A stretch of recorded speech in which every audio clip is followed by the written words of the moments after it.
Hi everyone, welcome back to this channel. मेरा नाम कृतिका है और यहाँ पर हम लोग हिमाचल प्रदेश के वीकली करंट अफेयर्स डिस्कस करने वाले हैं। तो जो लोग नए हैं उनको मैं बताना चाहती हूँ कि हिमाचल के करंट अफेयर्स में हम प्रीलिम्स और मेंस दोनों ही पर्सपेक्टिव से एक वीक में हुए जो भी न्यूज़ है, इवेंट्स हैं, लोग न्यूज़ में रहे हैं, वो सारी की सारी चीज़ें यहाँ पे कवर करते हैं।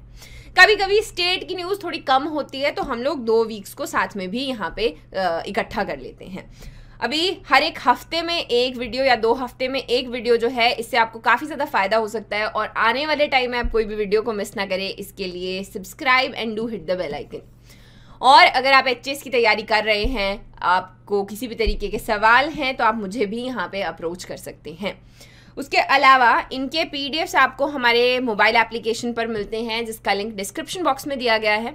वहाँ पे एचएस की जो टेस्ट सीरीज़ है, इसमें फ्री रिसोर्सेज नाम के फोल्डर में भी आप जा सकते हैं, एज वेल एज टेलीग्राम पे भी आपको by the end of the month वहाँ पर एक मैगजीन मिलती है। जैसे हिमाचल के मई के या जून के एक के जो है, एक ही मैगजीन में आपको करंट अफेयर्स मिल जाएंगे। फिर हम लोग बलोकरा 2.0 जो है वो भी कवर कर रहे हैं, सो इसको भी आप चेक कर सकते हैं अगर आने वाले एचएस 2023 के प्रीलिम्स में आप अपीयर करने जा रहे हैं या करने वाले हैं। तो चलिए शुरुआत करते हैं आज की न्यूज़ की। सबसे पहली हमारी न्यूज़ है ancient rock inscription found in Mandi. अब जब भी हम लोग हिमाचल में कोई भी हिस्ट्री पढ़ते हैं या हमारे पास में कोई भी जो एक सोर्स है, वो 2 तरीके के रहते हैं। एक आते हैं लिटरेरी सोर्सेज, जिसमें डिफरेंट चीज़ें लिखी गई हैं। हम लोग फिरोज शाह तुगलक का यहाँ पे इन्वेजन पढ़ते हैं, ये कहीं ना कहीं लिखा गया है। फिर हम लोग देखते हैं कि महाभारत है, पाणिनि की अष्टाध्यायी है, इन सब में जो है मेंशन इनके अलग अलग किए गए हैं, ये लिटरेरी सोर्सेज हैं। फिर आते हैं इंस्क्रिप्शंस। इंस्क्रिप्शंस में आते हैं कॉइन्स हो गए, रॉक इंस्क्रिप्शन है, कॉपर प्लेट्स हम लोग पढ़ते हैं, वो सारी की सारी। अब ये बड़ा एक इम्पॉर्टेंट सोर्स रहती हैं उस वक्त के बारे में जानने के लिए कि क्या क्या उस वक्त जो है हुआ करता था। इसी तरीके की एक इंस्क्रिप्शन मिली है मंडी के शलारी विलेज में। ऐसा नहीं है कि पहली बार मिली है, ये इससे पहले 1904 में एक रिसर्चर थे हीरानंद, उनको मिली थी और उन्होंने अपने रिसर्च पेपर में इसका मेंशन भी यहाँ पर किया हुआ है कि ये 4th और 5th सेंचुरी की यहाँ पर है, लेकिन उसके बाद ये गायब हो गई या फिर देखा गया कि ये पानी वानी में यहाँ पर बह गई, तो लगा सबको कि डैमेज हो चुकी है। इस तरीके से ये रहती हैं। ये नहीं है, ये जो है ये कनिहारा और पथियार ये जगह है, एक कहाँ पर है तो कांगड़ा में है, जो कि बड़ी इंपॉर्टेंट इंस्क्रिप्शंस हमें देखने को मिलती हैं। इसमें से बड़े सारे सिंबल्स हैं जो अभी भी जिनको डिकोड नहीं यहाँ पर किया गया है। तो इसी तरीके से ये जो मंडी की नई इंस्क्रिप्शन मिली है, इसको रीडिस्कवर किया गया 2012 में और अभी जो है हम इसको डिकोड करने की यहाँ पर कोशिश करेंगे। सो कहाँ पर ये है तो शलारी विलेज में है। फिर नेक्स्ट हम लोग आगे बढ़ते हैं। नौणी की एक जो वेज सेंटर है, इनको बेस्ट अवार्ड मिला है कंट्री में। तो ये है best research centre for vegetable crops. किसने ये दिया तो Indian council of agricultural research है जिन्होंने दिया। बेसिकली रिसर्च कर रहे हैं ये वेजिटेबल एरिया में, इस पूरे के पूरे। नौणी यूनिवर्सिटी तो जाना ही हॉर्टिकल्चर और आपके फॉरेस्ट्री के लिए जाना जाता है, तो वही यहाँ पर इनको अवार्ड इसके लिए दिया गया। नेक्स्ट एक टेम्पल न्यूज़ में है जिसका नाम है कालीनाथ कालेश्वर महादेव टेम्पल। तो ये सबसे पहले हम याद करेंगे कहाँ पर है, ये है कांगड़ा में और बहुत पुराना, करीब 400 साल पुराना एक प्राचीन मंदिर है यहाँ पर, जो काफ़ी टाइम से यहाँ पर मांग की जा रही है। हाई कोर्ट में जो है स्टेट गवर्नमेंट सब लोग यहाँ पर इन्वॉल्व है कि किस तरीके से इसको बचाना है। यहाँ पे बेसिक फैसिलिटीज़ नहीं है, वॉशरूम्स हो गए, पानी हो गया, बेसिक जो चीज़ें हैं लोगों के आने के लिए, मैनेज करने के लिए, वो ही यहाँ पर सही नहीं है। तो इसी के लिए जो टेम्पल का एडमिनिस्ट्रेशन था उसको हटा के यहाँ पे ये आपके जो स्टेट का एडमिनिस्ट्रेशन है उसको दिया गया, लेकिन फिर भी इसका ध्यान जो है यहाँ पर नहीं रखा जा रहा। बट अगेन जो याद करने लायक फैक्ट है वो ये है कि कालीनाथ कालेश्वर महादेव टेम्पल आपका कांगड़ा डिस्ट्रिक्ट में है। फिर हम लोग आगे बढ़ते हैं। अगर आप मुझे काफ़ी टाइम से फॉलो कर रहे हैं, आपको ऑलरेडी पता है, ये न्यूज़ हम लोग हर बार ही फॉलो करते हैं। ये है एक हाइड्रो पावर प्रोजेक्ट, एक शानन हाइड्रो पावर प्रोजेक्ट है जो कि ब्रिटिश एरा के टाइम पे जो है 99 ईयर्स की लीज पे दिया गया था पंजाब को। याद रखना है 1932 में ये कमीशन हुआ और 99 साल की लीज के ऊपर ये पंजाब को दिया गया, जो कि ख़त्म होने वाली है 2024 में। ठीक है, तो ये न्यूज़ में भी था, सब हमने पिछले साल भी पढ़ा कि अच्छे से इसकी मेंटेनेंस जो है वो पंजाब की गवर्नमेंट नहीं कर रही है, लेकिन कोई बात नहीं, 2024 में ये हमारे पास आएगा, फिर हम लोग इसका जो आगे जो भी मैनेजमेंट है वो देखेंगे। पर अभी यहाँ पर सवाल ये आ रहा है कि जो स्टेट है पंजाब, वो इसकी ओनरशिप को क्लेम कर रहा है under the Punjab reorganisation act of 1966। अब यहाँ पे हिमाचल की एडमिनिस्ट्रेटिव हिस्ट्री जो है वो आपको पता होनी चाहिए। अब क्या हुआ कि जब देश आज़ाद हुआ था तो अचानक से ऐसे नहीं बन गए थे कि इतने स्टेट्स होंगे, इतने यूटी होंगे। एक डिफरेंट जर्नीज़ हैं जिनसे स्टेट्स गए हैं। और हिमाचल की अगर हम बात करें तो ये सबसे पहले चीफ कमिश्नर प्रोविंस बना 1948 में। कब बना? तो 15 अप्रैल को, जिसको हम लोग यहाँ पर मनाते हैं हिमाचल डे। फिर ये एक पार्ट सी स्टेट बना, यूनियन टेरिटरी भी थोड़े टाइम के लिए रहा, और फिर जो है फुल स्टेटहुड विद टाइम जो है मिला। अब इसमें भी अलग सी एक बात है, वो ये है कि हिमाचल जैसा अभी हम लोग हिमाचल देखते हैं वैसा नहीं था। इसमें आपके ये वाले चंबा हो गया, फिर इधर को शिमला, किन्नौर, ये बिलासपुर, ये एरिया आपका इसमें आया करता था। इनफैक्ट बिलासपुर भी बाद में इसका पार्ट बना है। तो ये जब हमने हिस्ट्री भी देखी उसमें हम लोग ज़्यादा डिटेल में इसको पढ़ते हैं। तो क्या है, अभी ये 1951 में अगर हम बात करें तो ये हिमाचल है जो इसमें कलर्ड वाला पार्ट है। 54 में ये देखो जो बिलासपुर है वो इसका पार्ट बन जाता है। 56 में ये इस तरीके से था। एंड फाइनली ये जो रीऑर्गेनाइजेशन एक्ट है 1966 का, इसमें गया था आपका कांगड़ा, कुल्लू और लाहौल स्पीति का एरिया हिमाचल को। तो इससे पहले ये आपके पंजाब का पार्ट हुआ करता था। तो अभी जो है ये शानन हाइड्रो पावर प्रोजेक्ट जो है, इसकी ओनरशिप पंजाब इसी के बेसिस के ऊपर क्लेम कर रहा है कि जब ये उस वक्त था तो ये हमारा था, और बाद में ट्रांसफ़र, ये जितना भी रीऑर्गेनाइजेशन हुआ है और हिमाचल बना है, ये बाद में हुआ है। तो जो क्लेम है, जो कि ओनरशिप है इस हाइड्रो पावर प्रोजेक्ट की, वो हिमाचल की नहीं पंजाब की है। तो आने वाले टाइम में देखेंगे कि इसमें और क्या चीज़ें जो हैं बोली जाएंगी। नेक्स्ट हम लोग बढ़ते हैं आगे। बड़ी एक न्यूज़ है यहाँ पर, ये बात करती है हिमाचल के रिज के बारे में। अब हिमाचल में शिमला में जो रिज है हम उसको बहुत अच्छे से जानते हैं, बहुत सारे टूरिस्ट यहाँ पर आते हैं, और इसके नीचे एक बड़ा सा जो है एक टैंक बना हुआ है, अंडरग्राउंड एक वाटर टैंक है। तो 2018 में देखा गया कि इसमें जो है कुछ इसमें क्रैक्स पड़ गए, जो तिब्बतियन मार्केट को नीचे उतरते हैं वहाँ पे बड़े सारे क्रैक्स देखने को मिले कि जो धरती है वो नीचे बैठ रही है, या इश्यूज, क्योंकि प्रेशर जो है इसके ऊपर काफ़ी ज़्यादा है। तो ये आर्टिकल इसी के बारे में बात करता था कि देखो बहुत सारे यहाँ पर नो डाउट जो ह्यूमंस हैं उनका काफ़ी ज़्यादा प्रेशर इस एरिया के ऊपर है, शिमला के ऊपर है इनफैक्ट। लेकिन उसके अलावा जितनी भी आपकी पॉलिटिकल रैलीज होती हैं और मैसिव पब्लिक इवेंट्स जो हैं वो रिज के ऊपर ही किए जाते हैं, जिसको बंद करना काफ़ी ज़्यादा ज़रूरी है। इसकी वजह से जो आसपास के रिसोर्सेज हैं उनके ऊपर भी प्रेशर पड़ता है, चाहे वो नेचुरल ड्रेन्स हैं या फिर आपके जो भी आसपास की सॉइल है या जो आपके क्रैक्स हैं वो भी नीचे और बैठते हैं, बहुत सारा वेट जब उसके ऊपर पड़ता है। तो बोला अभी ये वक्त आ चुका है जहाँ पे ये वाले जो बड़े इवेंट्स हैं इनको यहाँ पर बंद कर दिया जाए। और ये बात कर रहा है कि जैसे हमने शिमला के लिए एक प्लान बनाया हुआ था कि इसको अलग से यहाँ पर डेवलप किया जाएगा, ये जियोलॉजिकल एक्सपर्ट्स की हेल्प से ही होना चाहिए, क्योंकि हम लोग जानते हैं इकोलॉजिकली हिमाचल बहुत ज़्यादा आपका सेंसिटिव एरिया हम कह सकते हैं, जिसकी वजह से अगर वहाँ पे कोई भी इशू होता है, इकोलॉजिकल रिस्क होता है, वो काफ़ी बड़ा हो जाता है, क्योंकि हम लोग ऐसे एरियाज़ में यहाँ पर रहते हैं, राइट। इसी बीच इसमें कुछ और मेंशन भी किया गया है, जैसे कि 2 बिल्डिंग्स का, एक तो है टाउन हॉल और एक है आपका क्राइस्ट चर्च जो वहाँ पर है। बड़ा इंपॉर्टेंट है ये जानना कि इनको कौन से स्टाइल में बनाया गया है, क्योंकि पिछले साल भी इसके ऊपर सवाल पूछा गया था। तो जो टाउन हॉल है वो न्यू ट्यूडर स्टाइल में बनाया गया है, और जो आपका हमारा क्राइस्ट चर्च है वो बनाया गया है नियो गॉथिक स्टाइल में। तो 2 याद रखना है, जो टाउन हॉल है न्यू ट्यूडर और जो चर्च है वो न्यू गॉथिक स्टाइल में, ठीक है। तो ये आपके पॉइंट यहाँ पर हो जाते हैं, प्रीलिम फैक्ट्स भी साथ साथ में लिखते जाइए। नेक्स्ट हम लोग न्यूज़ पढ़ते हैं, non chemical ways to keep apple pest away.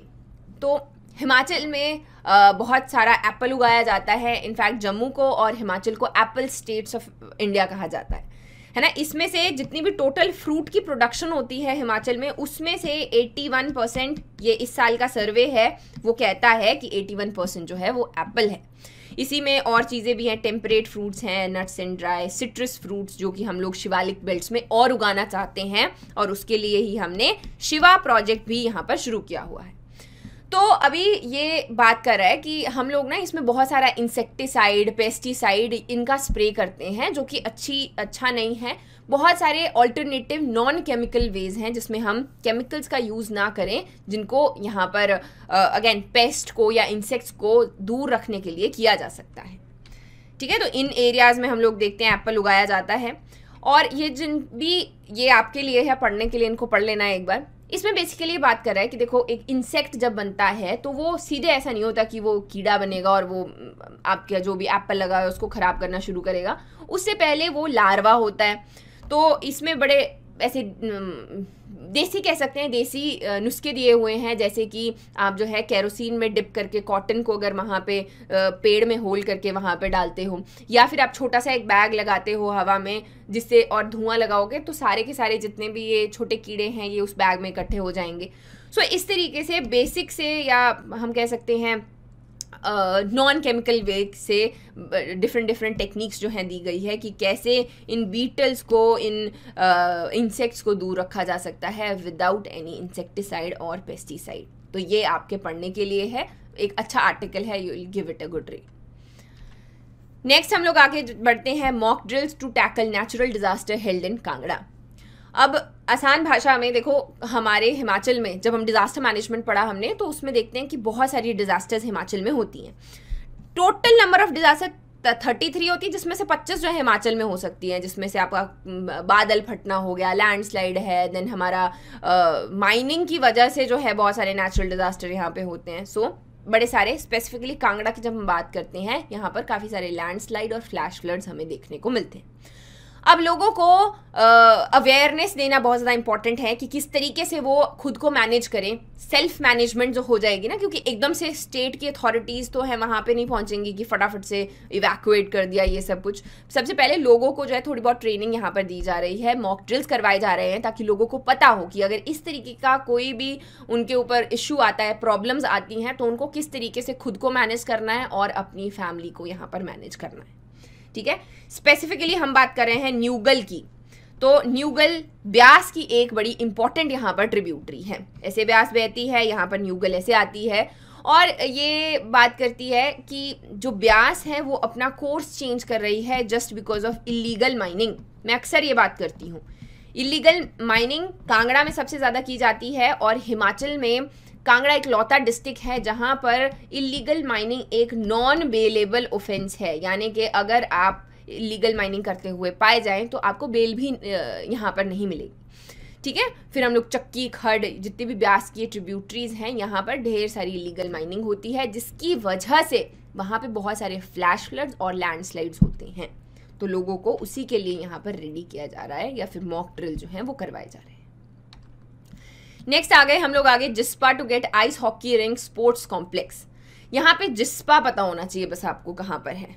तो ये है आपका यहाँ पर जिस्पा। तो लाहौल एंड स्पीति में ही थोड़ा सा ऊपर जाके जो है जिस्पा हमें मिलता है। यहाँ पर आइस हॉकी के लिए एक रिंक बनाया जाएगा।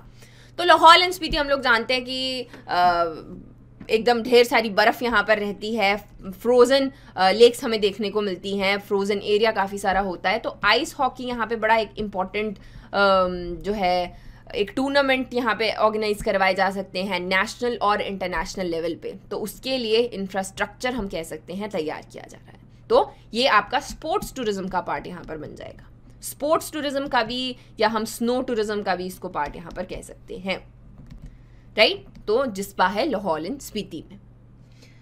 नेक्स्ट आ गए हम लोग, Morepen factory dumping effluents in open NGT panel. तो नेशनल ग्रीन ट्राइब्यूनल जो है एक मॉर्पिन फैक्ट्री है, उसको यहाँ पे बोल रहा है कि आप एक रिवर में यहाँ पे डंप कर रहे हैं सारे के सारे अपने केमिकल्स। तो बेसिकली ये जो बीबीएन बेल्ट है, बद्दी, बरोटी वाला और नालागढ़, यहाँ पे हम लोग जानते हैं कि हिमाचल में मैक्सिमम जितना भी इंडस्ट्रियल एरिया है वो यहाँ पे बसा हुआ है। और इसी के आसपास जो है सतलुज की, यमुना की काफ़ी सारी ट्रिब्यूटरीज जाती हैं, स्वान की जैसे हम लोग बात करते हैं वो भी। अब ये जितना भी इनका वेस्ट होता है, जिसमें यूजुअली हमें जिंक और आपका और काफ़ी सारे केमिकल्स, निकल हो गया, ये सारे केमिकल्स मिलते हैं।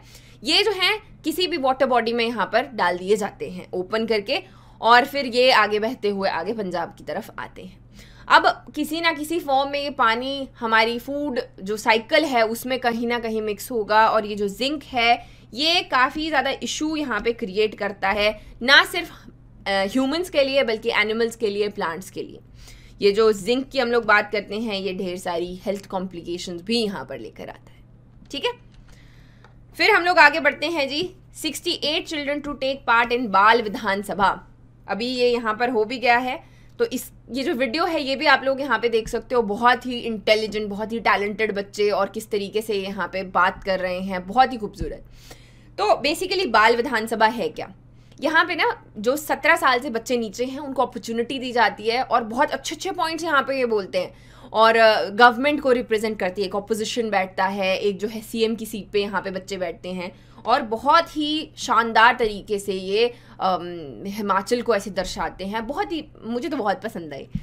तो याद रखना है सबसे पहले कि ये जो आपकी बाल विधानसभा है, इससे पहले हिमाचल जो है वो सेकंड स्टेट बना है। इससे पहले राजस्थान है जो कि स्टेट असेंबली में बाल विधानसभा का आयोजन यहाँ पर करता है। तो दूसरा हिमाचल है, पहला राजस्थान। ठीक है जी, तो इतना काफ़ी रहेगा। नेक्स्ट आ गए हम लोग आगे, government form CM led council for digital transformation of Himachal Pradesh. अब हिमाचल में ना डिजिटल चीज़ें बहुत ज़्यादा हैं, लाइक अगर हम लोग पुलिस की इनकी वेबसाइट देखते हैं वो बहुत ज़्यादा अच्छे से बनाई गई है, और सिंगल विंडो क्लियरेंस सिस्टम है। तो ढेर सारी चीज़ें जो हैं वो डिजिटल हो भी गई हैं, डिजिटल इंडिया करके। इसमें डिजिटल गवर्नेंस फिर आती है, तो इसी के लिए यहाँ पर एक काउंसिल बनाई गई है जो कि आपकी बात करेगी कि किस तरीके से डिजिटल पॉलिसीज़ हो गए, प्रोग्राम्स हो गए, इनको गाइड करना है, इनकी स्ट्रैटेजी कैसे बनानी है। इसकी चेयरमैन कौन होंगे, इसके चेयरमैन होंगे हमारे सीएम जो कि अभी सुखविंदर सिंह सुक्खू जी हैं, तो वो यहाँ पर करेंगे। डिफरेंट आईटी के जो भी एक्सपर्ट्स हैं उनको यहाँ पर हायर किया जाएगा, और डिफरेंट जो ये स्ट्रैटेजीज़ हैं जिसकी हम लोग बात करते हैं ये बनाई जाएगी। हिम परिवार के प्रोजेक्ट्स हैं, ई ऑफिस हैं, इस तरीके से हिमाचल में बहुत सारे ऐसे इनिशिएटिव हैं जिनको अच्छे से यहाँ पे इस काउंसिल के अंडर गवर्न किया जाएगा। तो यहाँ पे याद रखना है, सबसे पहले इसका नाम है डिजिटल ट्रांसफॉर्मेशन के लिए काउंसिल, और फिर इसको जो लीड करेंगे वो सीएम होंगे, वो इसके चेयरमैन रहेंगे। नेक्स्ट आ गए हम लोग आगे, rural women becoming self reliant as Krishi and Pashu Sakhis. तो वेटनरी जो है वो इतना इजी एक्सेस नहीं होता है, इसी के लिए नेशनल रूरल लाइवलीहुड मिशन के अंतर्गत पशु सखी और कृषि सखी यहाँ पर बनाई गई हैं। यानी कि जो भी आपकी सेल्फ हेल्प ग्रुप्स की औरतें हैं रूरल इंडिया में, उनको ट्रेन किया जाता है पशु सखी, यानी कि बेसिक चीज़ें जो वैक्सीनेशन है उनके बारे में पता होना चाहिए, जो भी बेसिक सी चीज़ें उनको बताया जाता है। एज वेल एज कृषि सखी यानी कि जो आपका एग्रीकल्चर है, छोटी चीज़ें जो हैं वो उनको यहाँ पे ट्रेन किया जाता है उसके लिए, जो कि काफ़ी ज़्यादा हेल्पफुल रहता है। चाहे आपके एनिमल्स बीमार होते हैं, उनको वैक्सीन कभी कभी लगना है, ये सारी की सारी चीज़ें लेकर। ठीक है, फिर आ गए हम लोग आज की लास्ट न्यूज़ की तरफ, जो है retreat of Sobha and Sanyal Andretta to be a tourist spot.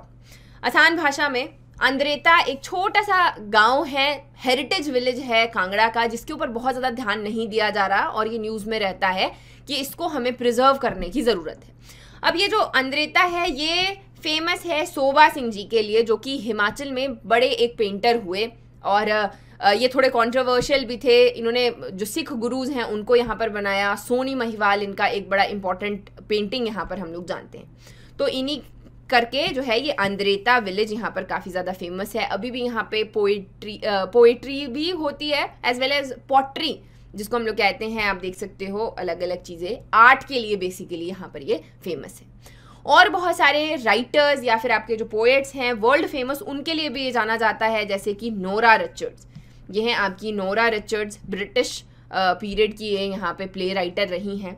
तो ये सारी के सारे इसके लिए जाने जाते हैं, और अभी इसको टूरिस्ट स्पॉट बनाना है, क्योंकि धीरे धीरे ये कहीं ना कहीं गायब होता जा रहा है, विलुप्त ना हो जाए, कहीं खो ना जाए। इसी के लिए टूरिज्म डिपार्टमेंट अभी इसको यहाँ पे अपने आर्ट एंड कल्चर के सर्किट में प्रमोट करेगा, और आने वाले टाइम में एक अच्छी टूरिज्म स्पॉट यहाँ पर बनाएगा। तो याद रखेंगे अंद्रेता किससे रिलेट करता है, तो मेन तो आपके आगे सोवा सिंह जी, जिनके आगे बहुत इंपॉर्टेंट वर्क है, 10 गुरुओं की जो भी पेंटिंग्स हैं, फिर आपके हम लोग सोनी महिवाल सुनते हैं, तो ये इनके वर्क्स हैं.